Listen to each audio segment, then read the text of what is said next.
Hello, friends. This is Dave Hurwitz, executive editor at ClassicsToday.com with another episode of Dave's Faves. And in this particular album, you're going to get two for the price of one. Two of my favorite performances of two very different works by different composers. I'm talking about this, the Bizet Symphony in C and the Saint-Saëns Organ Symphony. Together, happily united, sharing a cocktail on this fabulous Philips, it's now Decca, Eloquence disc. I hope it's still around. The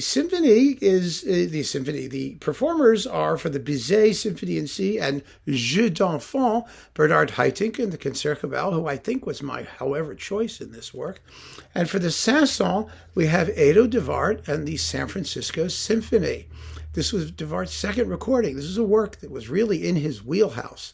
And wow, what a dynamite performance it is. Some people sort of insist that there were no great San Francisco Symphony recordings before Herbert Blomstedt got there, but it's not true. It's not true. There weren't as many, but boy, de Waart in San Francisco did some great stuff, including the Rachmaninoff Concerti, remember, with Zoltan Kocis. And this Saint-Saëns Organ Symphony, which was the recording that was made around the time of the inauguration of the Rufati organ in Davies Symphony Hall, which is a monster of an organ. It's like when it revs up, it's like, standing next to a 747, as it gets ready for takeoff. And there was a fabulous recording, remember, on Telarc of the Jongen Symphony Concertante, where the organ basically just sort of obliterated the whole orchestra for that at the same time that this was made. But this is one of the best recordings ever made with de Waart in San Francisco, and it's one of the great recordings of the Saint-Saëns Organ Symphony. Now, I know you're all going to say, Charles Munch. And it's like, yeah, you're right. Charles Munch is like the reference recording. I think it was probably my reference recording, but this is Dave's Faves. And so, which one do I pull out when I want to hear the Saint-Saëns Organ Symphony? Well, it's 50-50. Sometimes it's Munch, but sometimes it's this one, because it's just that good. Perfectly paced, fabulously recorded, exciting as hell. And no one talks about it. It seems to be sort of like, and we've recently, in the past few months, there have been like, half a dozen new recordings of the Saint-Saëns Organ Symphony popping up everywhere. And so we have ridiculous quantities of choice, and most of those actually sound pretty good. I think the basic level of organosity in this particular piece has increased over the years, at least engineering-wise and balances and whatnot. It's no longer quite such a crapshoot if you're going to get something that's tolerable to listen to. So this is just wonderful.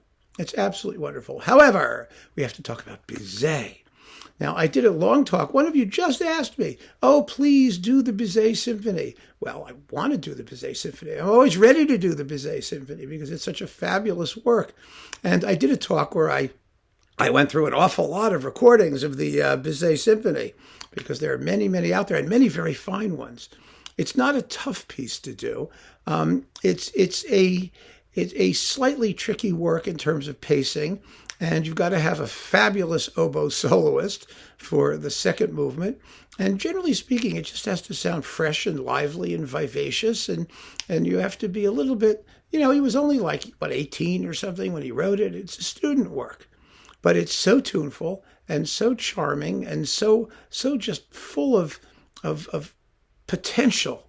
You just hear it. It's like a fresh growth of something popping through the soil in the spring, and you're just waiting for it to flower into Carmen, which of course it did. Unfortunately, Bizet died young, and he didn't do more because he was really heading in some direction when he went. But we have this particular work. Fascinatingly, I always like to play this along with the Prokofiev Classical Symphony. I talked about this before because they're so similar, but they couldn't have known. Obviously, Bizet didn't know Prokofiev. Prokofiev couldn't have known Bizet either, because this wasn't discovered until a decade after Prokofiev wrote his Classical Symphony. It was rediscovered. It was premiered by Felix Weingartner and published by Universal Edition. What was it, in the late 20s or something like that? Really shocking. Nobody knew. And here it is, an absolutely magnificent work. And this performance with Haitink and the Concertgebouw, oh my God, those woodwinds, that just the precision and grace and class of this performance, it's just overwhelmingly persuasive. It's just as compelling as it gets. It really is. Everybody has their favorite version of this piece because it's just so wonderful. I mean, you can't not love it. You just have to love it. You listen to it. You just go, "Ooh, gosh, I love you."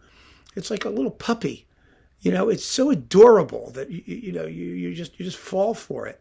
But this performance is maybe for some a little adult. But goodness, my God, to lavish this kind of love and attention and artistry on this little student work turns it into one of the great symphonies in the history of Western civilization. And so I prefer to have my music played as though it's one of the great whatevers in Western civilization. And this performance does it for me every single time. So here we are, Haitink and the Concertgebouw in the Symphony in C, and Edo de Waart, the San Francisco Symphony, and the Saint-Saëns Organ Symphony. And this is like one great record that does double duty. You can have it, and if you want, you can get other versions of the Symphony in C and the Saint-Saëns. I may very well talk about them in this series. But for the moment, I'm having only one, and this is the one I'm having for price and convenience and all of that. And gee, I hope it's still around. I really have no idea. But the performances are the thing, and that's what you need to keep in mind if you can get them.